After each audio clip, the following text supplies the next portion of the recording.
On October 1st, 2013, federal agents entered a public library in San Francisco. They arrested 29-year-old Ross Ulbricht. Ulbricht ran the largest, most sophisticated online market for illegal drugs in history. He named it Silk Road, a reference to the ancient trade routes that connected China to Europe, beginning in the 2nd century BC. Ulbricht hoped to create his own modern-day marketplace, except his would sell hardcore drugs and other illegal goods. Over the 2 years and 10 months that Silk Road operated, federal prosecutors say it processed nearly $214 million in sales using Bitcoin. The site operated on a hidden part of the internet called the dark web. Prosecutors say a journal the FBI found on Ulbricht's computer stated he wanted to create a website where people could buy anything anonymously, with no trail whatsoever that could lead back to them. Unfortunately for Ulbricht, he did leave a trail of digital breadcrumbs that ultimately took him down and his empire with it. Ulbricht was born on March 17, 1984, in Austin, Texas. He was a Boy Scout, attaining the highest rank of Eagle Scout, just like his dad had done. He had a happy childhood, growing up an easygoing hipster but serious student who scored 1,460 on his SATs, within the 96th percentile, and got a full ride to the University of Texas at Austin, where he studied physics. He then won another full scholarship for a master's at Penn State in material science and engineering. It was at Penn that he evolved into a hardcore libertarian, a political philosophy that advocates individualism and minimal state involvement in people's lives. He was a fan and follower of libertarian economist Ludwig von Mises, who opposed government interference in the economy. When then-presidential candidate Mitt Romney asked, "What is America's greatest challenge?" Ulbricht responded like this on his YouTube channel. But I think the most important thing is getting us out of the United Nations. Ulbricht wanted to create a world free from institutional or government control. That mindset led him to create Silk Road in January 2011. You couldn't type in a normal web address to get to Silk Road or use a normal web browser. You needed software called Tor that works as a web browser. Tor was developed by the US Navy as a way of communicating privately over the internet. It conceals the real IP address of computers on the network to hide the identity of the user, and it can't be traced by the government. Silk Road's address used a bunch of random numbers and letters that ended with .onion. Ulbricht made the site by teaching himself how to code. When he needed more help, he reached out on a Bitcoin community forum, writing, "I'm looking for the best and brightest IT pro in the Bitcoin community to be the lead developer in a venture-backed Bitcoin startup company." Anyone interested was to contact him via his email, rossulbricht@gmail.com. Making his email public would later come back to haunt him. He also got coding help from a buddy of his from undergrad, Richard Bates. Ulbricht had no choice but to eventually tell his friend what he was up to. He also told his girlfriend, Julia V. One day, he showed her the psychedelic mushrooms he was growing and selling as a starter product on his new website. Silk Road would eventually be a marketplace for all kinds of drugs: weed, cocaine, LSD, ecstasy, heroin. This fit Ulbricht's libertarian mindset. He believed that whatever someone decided to put in their body was their choice and no one else's, least of all the government's. Ulbricht also believed everyone had the right to self-defense when guns started appearing on Silk Road. However, he realized he didn't need the controversy and soon took weapons off the site. After getting his business up and running, he turned his attention to attracting customers. He decided to write a post on a magic mushrooms forum called the Shroomery, pretending to be someone who happened to come across Silk Road. He used the username Altoid, posting, "I'm thinking of buying off it, but wanted to see if anyone here had heard of it and could recommend it." He included a link with instructions on how to access Silk Road.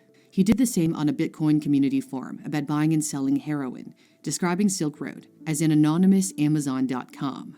It wasn't long before buyers showed up. To limit scams, there was a rating system for sellers similar to Amazon reviews. If a seller sold bad drugs and got a poor rating, it would hurt their sales. The drugs arrived by mail with fake return addresses.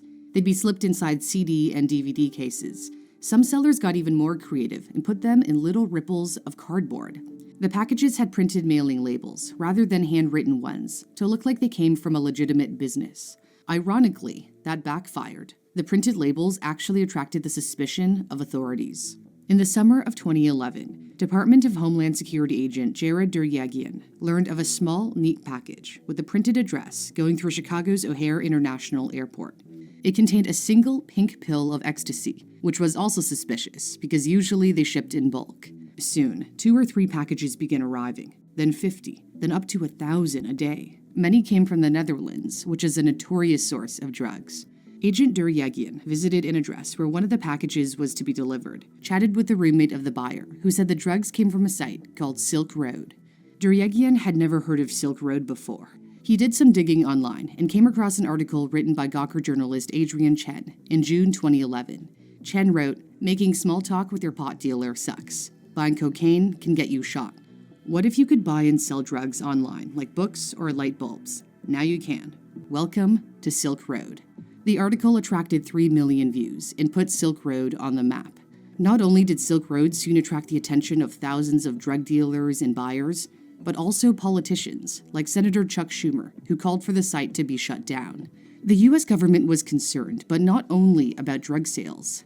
As Nick Bilton detailed in his book, American Kingpin, Homeland Security agent Duryagian feared that a terrorist organization could enter the country and then buy something from Silk Road to harm Americans. He convinced the U.S. Attorney's Office in Chicago to take on the case. As Silk Road came into the spotlight, Ulbricht's college friend Richard, who helped him with programming, said he urged him to shut it down. Ulbricht and his girlfriend Julia broke up soon after the launch of Silk Road. She said one of the reasons was because of the insane pressure she felt to keep his secret. Ulbricht lied to her and Richard, telling them he had sold the business to someone else and no longer had anything to do with it. He moved to Australia for a while and lived with his sister in Sydney.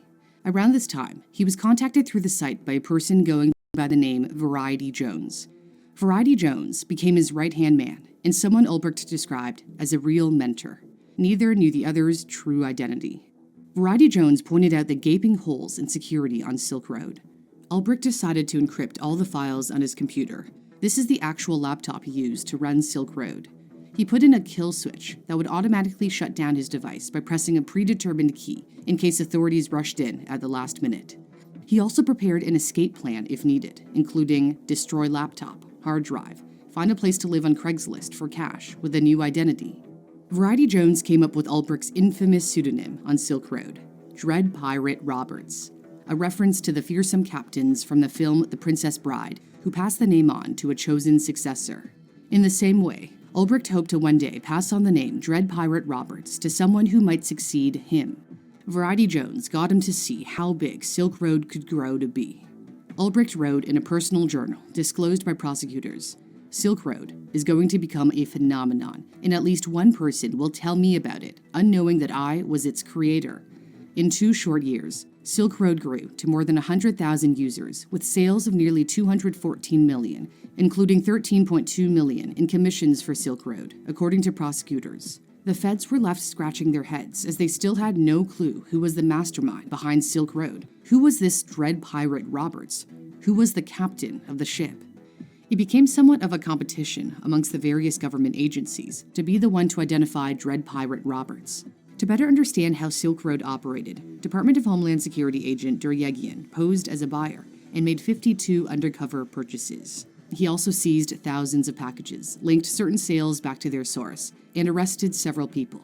His biggest get came when he tracked down a Dread Pirate Roberts employee, a moderator on Silk Road's user forums, going by the name Cirrus. He forced her to hand over her account, and then he pretended to be her.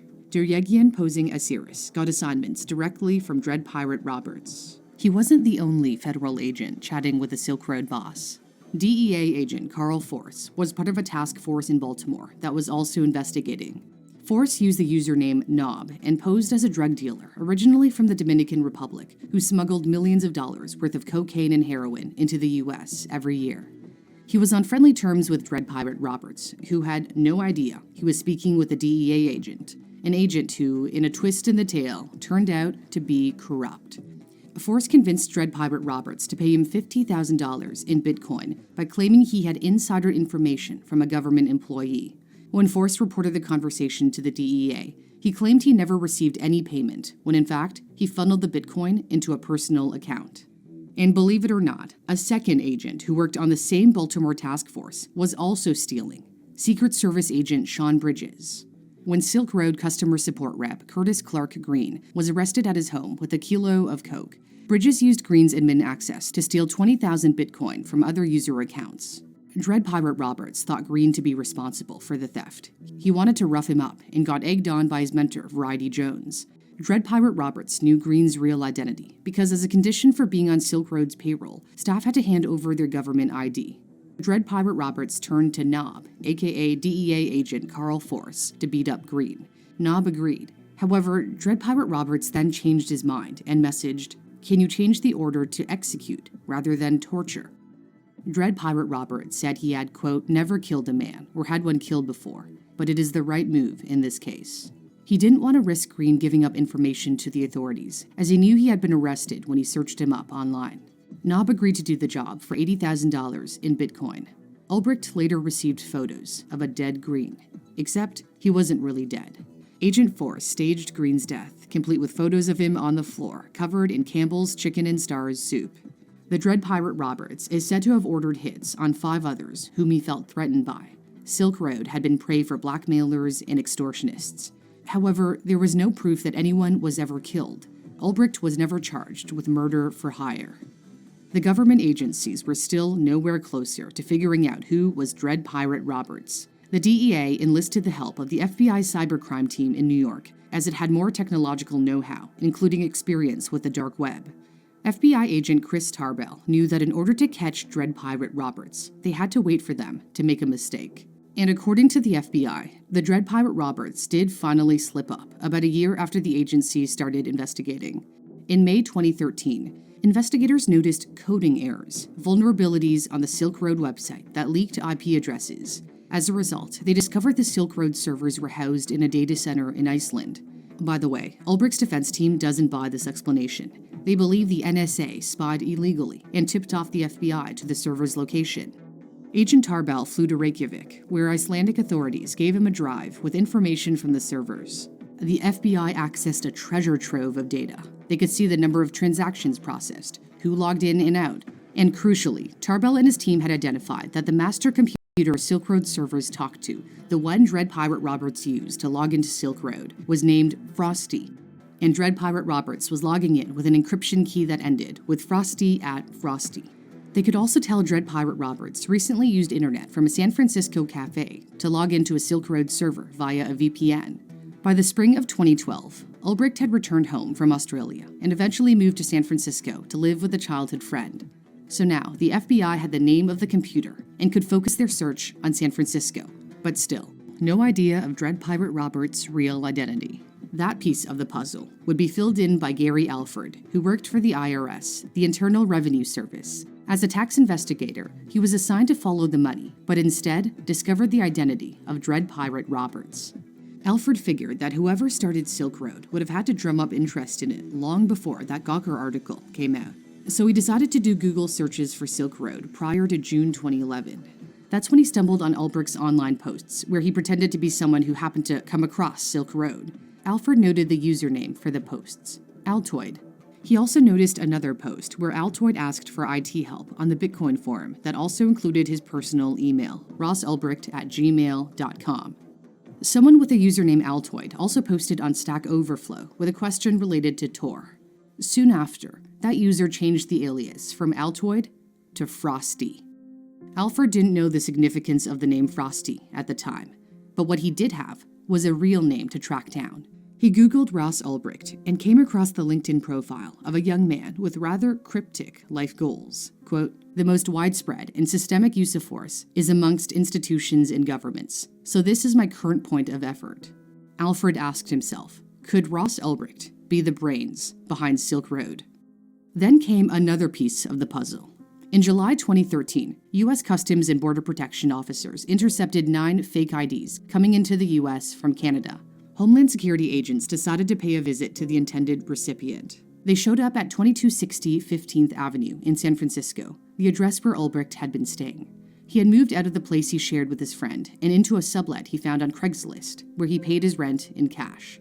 He took every precaution, including adopting a fake identity. His roommates knew him as Joshua Terry, though he kept much of his backstory the same. He said he was from Texas, worked in IT, which is why he was always on his computer, and had recently returned home from Australia, which made not having a cell phone less suspicious. Joshua kept to himself and ate steak dinners for one. When the agents questioned Ulbricht, they observed that he became visibly nervous. He didn't admit to purchasing the fake IDs, let alone that he bought them so he could rent additional servers to deal with Silk Road's growth, as well as security issues. Prosecutors later claimed he prepared for a life on the run, including seeking citizenship on the island of Dominica. Ulbricht volunteered to the agents who showed up at his door that, hypothetically, anyone could purchase anything they wanted on a site called Silk Road. The agents had never heard of Silk Road and were apparently unaware of any federal investigations, but they did document the incident. So when IRS agent Gary Alford ran another search on Ulbricht, he found that Homeland Security file on the fake IDs, which cemented his belief that they had the right guy. The pieces of the puzzle finally came together when Alford got on the phone with the other agencies to see what they all had. Alford mentioned the username Frosty that he had found on a forum.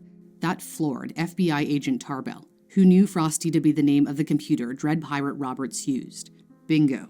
They knew Ross Ulbricht was Dread Pirate Roberts. In their pursuit of evidence, federal agents followed him everywhere. They also had a subpoena from Gmail and noticed that whenever Dread Pirate Roberts logged into Silk Road, Ulbricht was also signed into his Google account. And whenever Dread Pirate Roberts logged out, Ulbricht also logged out of his Google account. But they knew this wouldn't be enough to nail him. They needed concrete evidence.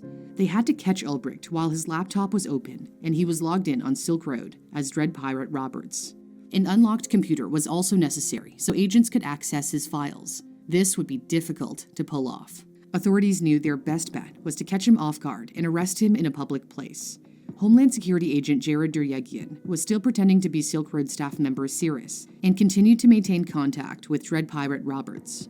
This communication was crucial to the plan they hatched. On October 1st, 2013, at 3:08 p.m. local time, Duryegian saw Dread Pirate Roberts log on.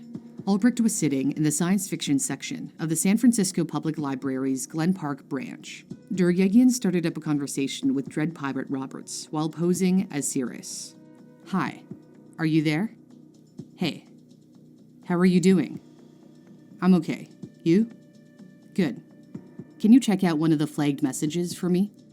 The flagged messages were in the main administrative section that only Dread Pirate Roberts could access. Dread Pirate Roberts responded, "Sure, let me log in." "Okay. You did Bitcoin exchange before you started working for me, right?" Dread Pirate Roberts asked this for security reasons, because only the real Cirrus would know the answer.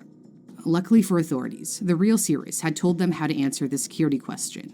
Agent Duryegian hoped he recalled correctly when he typed, "Yes, but just for a little bit."